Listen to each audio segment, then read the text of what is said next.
नमस्कार, मेरा नाम है डॉक्टर पूरू धवन और आज इस वीडियो में हम बात करेंगे कि किन लोगों को लकवे जैसी दिक्कत ज़्यादा देखने को मिलती है।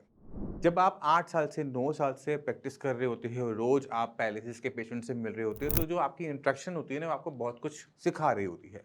कुछ ज्ञान हमें मिलता है किताबों से कि पैरालिसिस क्यों होता है, किस वजह से होता है, बट एक्चुअल में प्रैक्टिकली क्या देखने को मिलता है, वो थोड़ा-सा अलग होता है। तो हम अब जानने की कोशिश करेंगे कि किन लोगों में हमें पैरालिसिस ज़्यादा देखने को मिलता है, उनका एक पैटर्न है। तो सबसे पहले शुरुआत करते हैं बाहर के खाने से।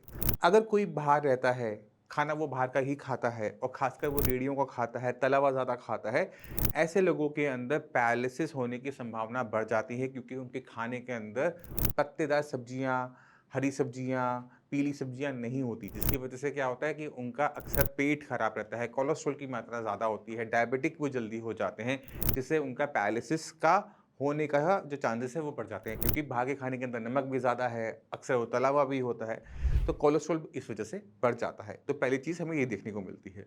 दूसरे वो लोग होते हैं जिनकी नींद कम ले रहे होते हैं किसी भी कारण से, चाहे वो रात को जॉब करने जाते हैं, दिन में सो नहीं पा रहे हैं या फिर वो लोग हैं जिनकी जो नींद है वो नेचुरल तरीके से कम है, तो इसका असर भी आपकी बॉडी के हर एक सिस्टम पर पड़ता है, चाहे वो आपका शुगर लेवल्स हो, आपकी बीपी लेवल हो, सब बढ़ना शुरू हो जाता है अगर आपने अपनी बॉडी को प्रॉपर रेस्ट नहीं दिया है तो।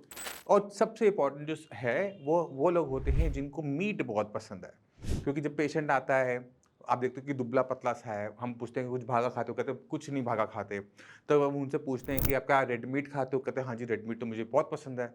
अब जब जो लोग रेड मीट ज़्यादा खाते हैं, उनके अंदर भी हमें सबसे ज़्यादा देखने को मिलता है पैरालिसिस, लकवा। क्यों? क्योंकि उसके अंदर कुदरती रूप से ही फैट की परसेंटेज ज़्यादा होती है। दूसरा, जब हम रेड मीट का कंज़म्पशन करते हैं, तो हमारी पूरी बॉडी में हल्की-हल्की सूजन आती है। तो दिखती तो है नहीं कि स्किन पर आ रही है, वो इंटरनल सूजन होती है, स्वेलिंग होती है, जिसकी वजह से क्या होता है कि आपकी पैरालिसिस होने के जो चांसेस होते हैं, वो बढ़ जाते हैं। इसके ऊपर मैं पहले पूरी वीडियो बना चुका हूँ कि किस वजह से रेड मीट खाने से टीमाओ जैसा एक केमिकल हमारी बॉडी में बढ़ जाता है, जिससे बॉडी के डिफरेंट डिफरेंट ऑर्गन्स को नुकसान होता है, उसको भी आप जाके देख सकते हैं। तो मोटे-मोटे तौर पे देखा जाए तो उन लोगों के अंदर हमें पैरालिसिस के होने की संभावना और वो पेशेंट में ज़्यादा देखने को मिलते हैं जिनका खान-पान ठीक नहीं है मोटे तौर पे। अगर आप खाने के अंदर तला हुआ ज़्यादा खाते हैं, घी तेल बहुत ज़्यादा खाते हैं या फिर आप रेड मीट का कंज़म्पशन ज़्यादा कर रहे हैं या फिर नींद कम ले रहे हैं, किसी भी तरीके से अगर आप अपनी बॉडी का ध्यान नहीं रख रहे, तो बॉडी फिर आपका ध्यान नहीं रखती। आपको लकवा ना हो बट बीपी शुगर आपका बढ़ा रहना शुरू होता है, जिसकी वजह से हमें और बीमारियाँ होने की जो संभावना है वो बढ़ जाती है। और लकवे होने की कोई उम्र नहीं होती, वो किसी भी उम्र में हो सकता है।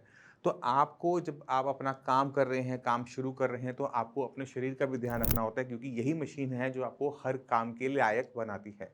अगर किसी भी कारण से आपके शरीर को नुकसान होता है, तो आपकी फाइनेंशियली, आपकी फैमिली सब पे इसका इम्पैक्ट पड़ना शुरू होता है।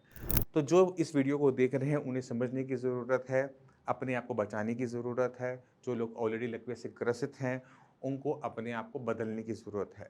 हर एक छोटी गलती जो आपने पास्ट में करी है, एक बार जाकर ज़रूर सोचो कि वो गलती की है। क्योंकि जिस दिन आपको रियलाइज़ेशन हो गई गलती की, तो कम से कम आपका पश्चाताप तो हो ही गया।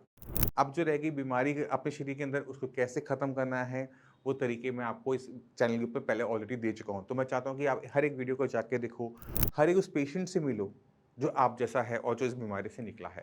तो आपको बहुत क्लियर कट आइडिया मिल जाएगा कि किस तरह से आपने लकवे को हराना है। मैं उम्मीद करता हूँ ये वीडियो आपके लिए कुछ जानकारी लेकर आई होगी।